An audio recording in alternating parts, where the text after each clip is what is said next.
काय सांगाल आज आपण जिल्हाधिकारी कार्यालयात निवेदन द्यायला? जिल्हाधिकारी कार्यालयात आम्ही यासाठी आज निवेदन दिलं.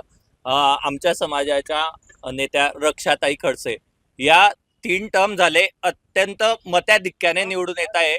त्यांच्या मागे खूप मोठा जनाधिकार आहे आणि मोठा समाज नाही तर इतर समाजही असो, वेगवेगळे समाज असो, आणि त्यांनी त्यांच्या कर्तृत्वाची छाप अवघ्या वयाच्या 36व्या वर्षी त्यांना केंद्रात मंत्रीपद मिळालं. इतकी त्यांनी उंची गाठली आहे.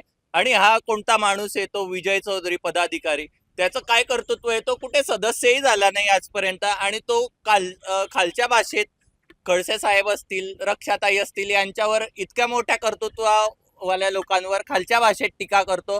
तर निदान आपण आपली लायकी पाहून टीका केली पाहिजे असं आम्हाला वाटतं. आणि अशा आमच्या समाजातील आई बहिणींच्या बाबतीत काही खालची भाषा कोणी वापरत असेल तर आम्ही आजपर्यंत शांततेने पवित्रा उचललाय आणि आम्ही निवेदन दिलंय. आणि याच्या पुढे जर त्यांना जर समाजाची ताकद बघायची असली तर ते आम्ही दाखवून देऊ. अमेय राणे. सर, काय सांगाल म्हणजे आज वडगाव नेवास पंचायत समितीच्या आणि समाज बांधवांच्या वतीने जिल्हाधिकाऱ्यांना निवेदन दिलेलं आहे. काय मागणी, काय संदर्भ आहे? आपल्याला सर्वांना माहिती आहे की परवाच जी न्यूज आली त्याच्यामध्ये विजय चौधरी यांनी जी क्लिप बनवली, जे फोनवरती जे बोलणं केलं, त्या प्रत्येकाला लोकशाहीमध्ये अधिकार आहे, पण अधिकार असताना त्या लोकशाहीचा अशा पद्धतीने गैरवापर करणं आणि एखाद्या स्त्रीबद्दल अपशब्द काढणं हे कोणी सहन करणार नाही. जाहीरपणे तुम्ही वक्तव्य करतात, काही त्याचा संबंध नाही. म्हणून त्यामुळे लेवा समाजातील जे भाऊ बेटी आहेत त्यांचा एक प्रकारे अपमान झालेला आहे. त्यामुळे आमच्या समाजातर्फे त्यांचा निषेध केला जातो. आता आपण निवेदन दिलं आहे जिल्हाधिकाऱ्यांना, मात्र आता पुढे काही कारवाई झाली तर पुढचं पाऊल काय असणार? आता बघू, निवेदन वेगळ्या स्तरावरती दिलं गेलेलं आहे. काय कार्यवाही होते त्याच्यानंतर निर्णय घेतला जाईल.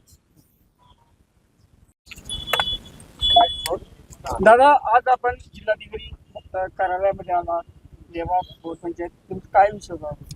सर, आम्ही निवेदन द्यायला आलेलो आहे जिल्हाधिकाऱ्यांना की या जिल्ह्यामध्ये जी विजय चौधरींनी जी तोंडाची गटर केलेली आहे आणि स्त्री जातीचा अपमान केलेला आहे, आमची बहु बेटी जी आहे रक्षाताई, हिच्याबद्दल अर्वाच्य बोललेले आहे, तर या बिंडोक व्यक्तीविरुद्ध कारवाई झाली पाहिजे, यासाठी आम्ही जिल्हाधिकाऱ्यांकडे आज आलेलो आहे.